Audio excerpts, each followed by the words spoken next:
We are back with yet another discussion in your SBL journey, which is corporate social responsibility or CSR, like we call it in our local parlance.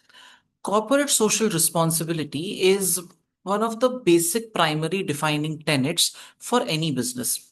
What do I mean by that? See, when we talk of corporate social responsibility, the idea is that a company has responsibilities beyond just making profits for shareholders. While making profits for shareholders is the primary aim, and nobody is questioning that, that cannot be the only reason why a company exists in the first place.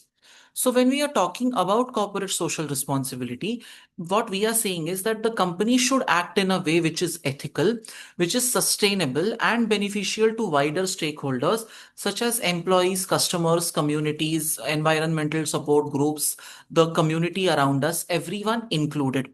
So, you cannot act only for maximization of shareholder wealth or for maximization of profits.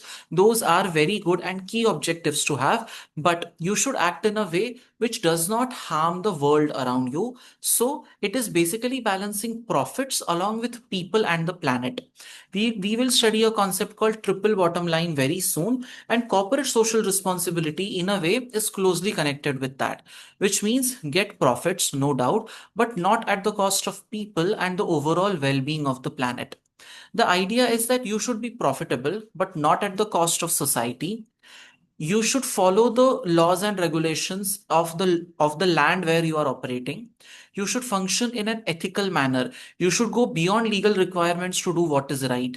Basically, avoid dishonest marketing, have fair trade policies, do not indulge in corrupt practices or bribery.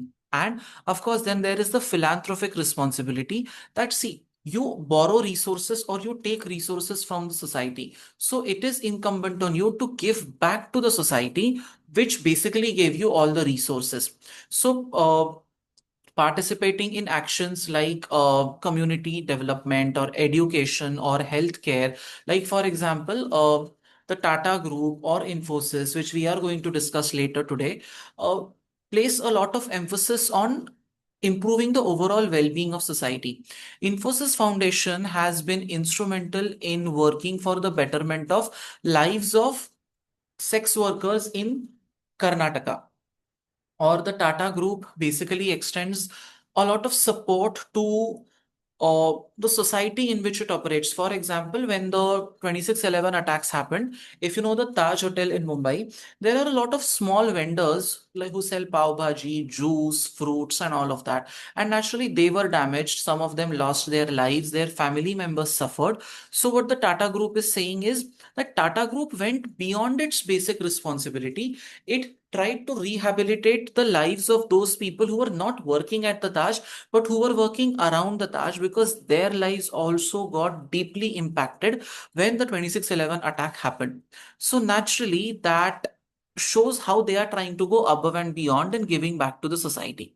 Now, CSR is the continuing commitment by business to behave ethically and contribute to economic development while improving the quality of life of the workforce and their families, as well as of the local community and society at large. One landmark division that Tata Sons took, I think it was 5 or 6 years ago, I don't remember exactly when, but Tata Group came up with a proposal that they will extend the benefits of healthcare insurance to not just their employees, that are those are covered anyway, but they will extend the benefits to LGBTQ live-in partners of these employees. So they were trying to build an inclusive world, and that is, you know, contributing to the society beyond what is legally required of you. There are companies which participate in soil conservation, or on in activities like tree plantation and all of that, and that is basically one of the aspects of CSR. CSR encourages organizations to conduct business in an ethical manner and work towards having a more positive impact on society through ensuring sustainable growth. See, what is sustainable growth? Anybody can work for their own betterment, but the idea behind sustainable growth is that you work for your betterment, no doubt, but you also leave enough resources for the future generations. So don't just utilize all the resources and harness all the resources today for your benefit without thinking about the generations to come or the people to come. Your responsibility is not restricted only to yourself, but you are also answerable to the generations that will come after you. So, utilizing resources in a manner which does not hamper the ability of the future generations to meet their needs, that is also a key element of corporate social responsibility from a sustainability standpoint. It encompasses all impacts a company may have on society and the need to address those impacts responsibly. So, a society might be plagued by a lot of problems. For example, there could be problems about drinking water, or there could be problems about lack of healthcare support for children. So, companies could set up, mohalla clinics, or, clinics in local areas which can, provide affordable healthcare to children and their parents. So, these are different ways in which companies can contribute.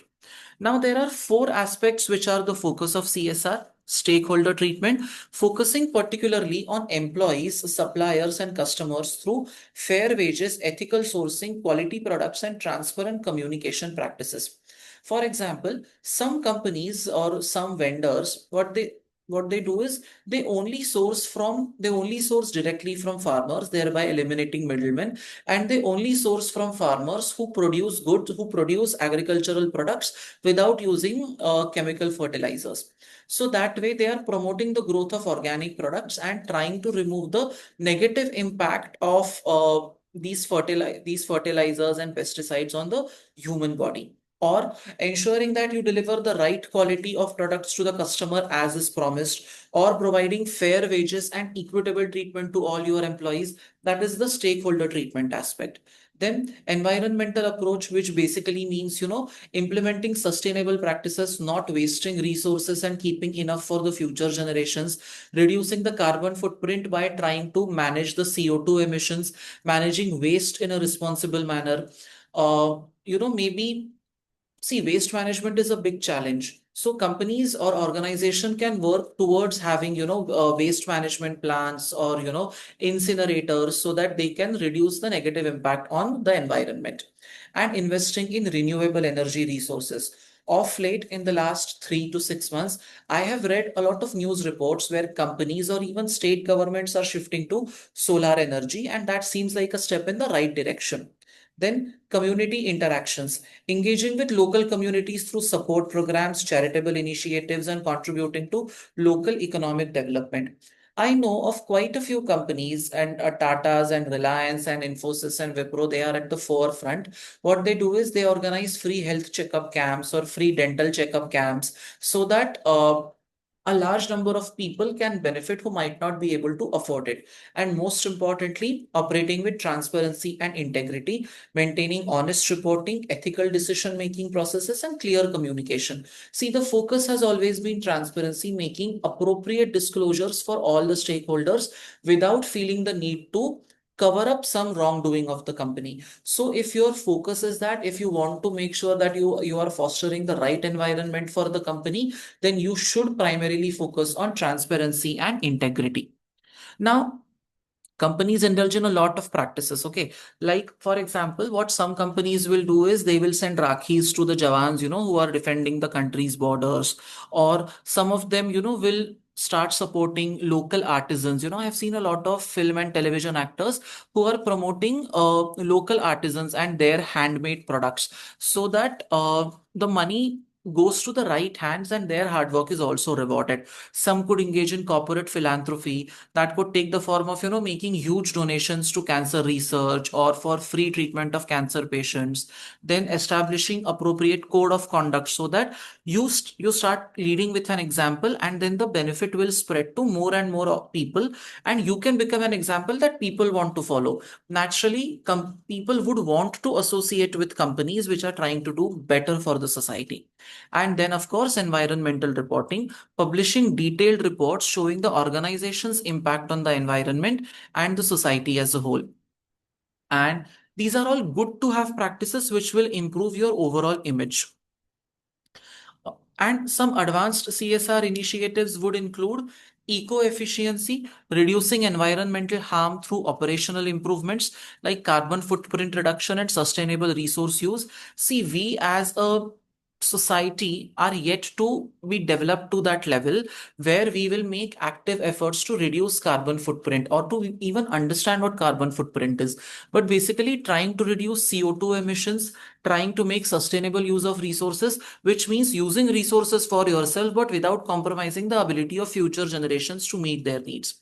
That is eco efficiency. Diversity initiatives are being taken up by a lot of companies. In fact, when I was, browsing LinkedIn for some work, I found a diversity and inclusion specialist as a role in companies. So right now the focus is on not just having men and women in equal representation. That is, of course, an objective, but including people from different race, gender, people from different cultural and religious backgrounds, and ensuring that even people who are unfortunately handicapped or who have some movement challenges or locomotor disabilities, giving equal opportunities to these people as well, so that your organization represents a balanced employment scenario. It could, see, today we are living in a world which unfortunately has become very, very myopic and very regressive. So including people from the LGBTQ community, treating them with respect, including women in having a correct representation for women, are inclusive workplace policies, and companies are slowly warming up to the prospect, and diversity inclusion is on the rise. Then supply chain ethics, addressing modern slavery, child labor, and unsafe working practices throughout the supply chain. Some companies make you sign a supplier code of conduct. IKEA does that. A lot of other companies do that, which means they refuse to work with companies which promote child labor or which have unsafe working practices for their employees. And if any supplier is found guilty of that, they sever all ties with the supplier, and the supplier might also have to pay certain penalties for that. So this way you are trying to foster a slavery free world, a world which does not take away the right of children to live as children, which promotes safe working practices for everyone. You are trying to achieve that, and that is a part of the supply chain ethics. So companies are going beyond their defined roles, beyond what is written in the law, in order to help the business organization rise to the next level, and making sure that whatever you do is not only for profits, but you are also taking care of the society. Now, there are so many different companies who are giving their best in order to improve the overall living conditions of the world that they inhabit. Like Lego, for example, you know what Lego is, those mechano pieces that you build houses and other structures out of. They invested millions in addressing climate change through reduced packaging, sustainable material, and alternative energy investments. Now, Lego is a leading toy industry, but their practices are, environmentally friendly. A company like ITC Hotels, its motto is to promote sustainable hospitality. So they are trying to minimize the damage that is caused to the environment, and they promote a lot of sustainable practices within these hotels. Some companies have gone above and beyond in order to donate to charities which promote mental health, or which try to tackle problems of individuals who are suffering from various other mental health disorders or psychological disorders, and trying to give them a dignified life. Now, Starbucks, Google, Pfizer, all of these are entities which have, Starbucks for example prides itself on having a very diverse workforce, giving equal opportunities to people from different backgrounds, and maintaining a no discrimination approach. Google demonstrates environmental commitment through renewable energy investments and sustainable office designs. Leadership takes stands on the important social issues. So Google is again trying to reduce the overall wastage, because if you have ever been to Delhi, there are parts of the city where you will see, you might see a what will appear like a hill, for example. If you look at it from a distance, it feels as if it is a hill, but as you go closer you realize that it's a mound of garbage which has been piling on for years and years. And just imagine the amount of diseases that will be spread because of this rising mound of garbage. So reducing overall wastage and indulging in sustainable practices is the way forward. Pfizer focuses on corporate citizenship through healthcare initiatives, spreading awareness about non infectious diseases and providing accessible health services to women and children. A lot of companies in India also are actively participating in such projects. Now, there are 7 viewpoints on social responsibility. We'll see what these are. Gary, Owen, and Adams mapped positions on CSR, creating a continuum from extreme shareholder focus to environmental equality. So, they had 7 components. Let's understand what these are.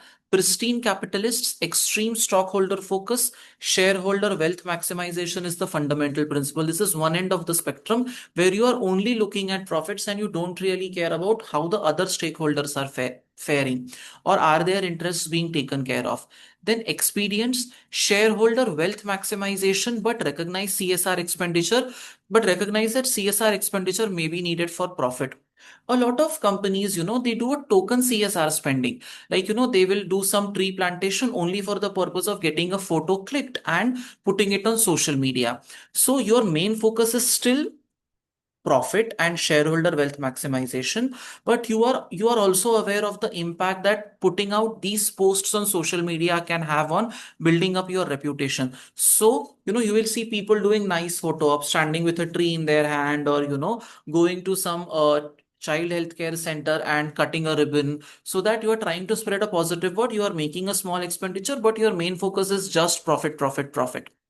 Then there is the social contract perspective, which says that business society contracts demand socially acceptable behavior, and society can withdraw the license to operate for transgression. If a particular entity causes a lot of air pollution and that is leading to declining health for people who live in that particular area, the society or the people who are living in that particular area might come together to try and impose a ban on the operation of this particular factory. So it's necessary that you realize the strength of the bond between yourself and the world around you, and you should know that if you are operating in a particular area, you have a tacit acceptance from the inhabitants of that particular area. And if you cause damage to them, that damage will then spread and they might come together to prevent you from continuing your operations. So it's necessary that you realize the strength of that relationship. Then you have the social ecologists. Organizations should adopt socially responsible policies from internal responsibility. So they are saying, forget what the society expects of you. Don't have an outer focus, but this feeling, this desire to do good for the society should come from within, regardless of what the society demands. And that should be your sole focus. You should work towards betterment of the world that you live in, and it should come like an internal realization, not because of focus from external factors. Then, of course, you have socialists view businesses as tools of capitalist class subjugation. Businesses should redistribute wealth and redress societal imbalances rather than concentrating wealth. This is the socialist communist perspective. See, socialists have always believed in redistribution of wealth, regardless of how much effort who puts in. Capitalists are on the other end of the spectrum. Capitalists are saying that the one who puts in the effort, who has the money, will be making more money, and people's poverty or people's lack of money is their problem, which they should try to solve on their own. Socialists take up this responsibility on themselves and they want to course correct everything. Okay. Then you have radical feminists argue for readjusting societal structures. Business values are masculine, aggression, power, domination. Feminine values are connectedness, compassion, fairness, would create better societal outcomes. The world, since the very beginning of time, has associated aggression with men and connectedness and compassion with women. Although that is not true in the modern world, nor was it true earlier, but that is how the psyche of people has been structured. So, what they are saying is that your aggression and domination should also be connected, or should also somewhere factor in the fairness and the compassion aspect, so that you create and you create a society, you create a setup which is respectful of people, which tries to give them a fair treatment without taking away the urge to grow in numbers in an aggressive manner, to develop sales, to grow more wealth, to have a higher profit. We are not asking you to step away from that, but In incorporating the so-called feminine values like compassion and fairness would help your organization more. And then there are deep ecologists who are the extreme opposite of pristine capitalists. So while pristine capitalists said everything is for money and profit and shareholder wealth maximization is the only thing that we care for, we don't care for betterment, or we don't care for the benefit of other stakeholders. This was the pristine capitalist view. The deep ecologist view is that we care for the benefit of stakeholders. Human rights are unalienable, and you cannot cause damage to the environment for financial gain. So they are the other end of the spectrum. They're like, forget profits, we need to protect the planet. So it's that these are two opposite ends of the spectrum, so to say. Now, one model was famously proposed by Carroll, which is Carroll's CSR pyramid model. Carroll's pyramid categorizes four social responsibilities in hierarchy, with economic responsibility as the foundation. See, there's a saying. The United States of America was once known as the Good Samaritan. Okay, a Good Samaritan or Uncle Sam is someone, who comes to help you in times of need. And Margaret Thatcher, who was the Prime Minister of England at one point in time, you know what she said? Nobody would remember the Good Samaritan if he only had good intentions. You see, he had money as well. She said it, of course, with a lot more power than what I could. So, people don't respect good intentions. Good intentions make sense only if you are able to see those intentions through, and to see any intention through for betterment of society, you need money. Money makes the mayor go. So, the first thing for achieving all of this fairness, equality, and all of that is you need money first. So, economic responsibility, giving return to the shareholders, generating profits, increasing shareholder wealth is the primary responsibility. But it is followed then by legal responsibility, staying compliant with the laws and regulations, ethical responsibility, going beyond legal requirements and giving out fair treatment to everyone with and not acting at the expense of other stakeholders, and ultimately philanthropic responsibility, acting like a social worker. Least important, but it is highly visible and highly valued also. So it starts with economic responsibility, and then it goes to legal, ethical, and then the philanthropic responsibility.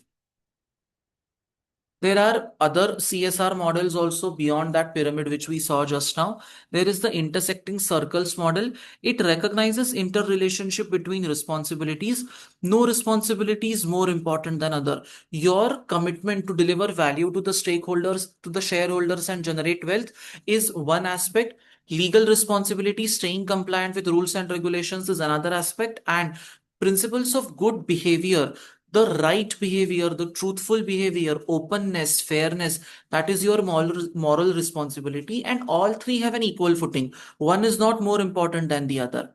Then you have the concentric circles model. See, concentric circles are circles one within the other, and all of them have the same center. Okay. So all of at the heart of this is economic responsibility, then the legal responsibility, outer circle, then ethical, and then philanthropic. But you have to understand none of these can be achieved unless you have a strong economic foundation. Remember, money makes the mayor go. Without money, none of this is possible. I think Shah Rukh Khan once said, Garibi mein there is no creativity. A lot of creativity that we see today is fueled by money. Not everything is fueled by passion. It's okay to write that in a poetry piece, but when it comes to real life, you need money to make things work. Even to achieve betterment of society, you need money. The ethical stance basically emphasizes on four levels of commitment. Okay, Johnson and Scholes, by the way, these two gentlemen keep on, popping up every now and then, describe four levels of ethical stance, determining how much organizations exceed minimum stakeholder obligations. There is the laissez-faire approach, short-term focus, which is basically focused on meeting minimum legal obligations while maximizing profits. It may harm long-term reputation because you are only focused on the next 3 months, 6 months, 1 year. You want profit right now. You don't care what happens later. Another stance is enlightened self-interest, sacrificing short-term profits for long-term shareholder wealth creation. CSR is undertaken when it increases the shareholder value. Corporate social responsibility focuses on not just creating shareholder value, but also taking into account benefits of other stakeholders. You are okay to sacrifice a short-term benefit for a long-term interest. Then we have stakeholder interaction, wherein recognizing wider stakeholders needed beyond shareholders. The triple bottom line approach, measuring social and environmental benefits alongside profits. So you don't talk only about shareholder wealth maximization, you take into account the interest of other stakeholders also. And then finally, the shapers of society, trying to change the society for the better, trying to transform the world into a better place for everyone.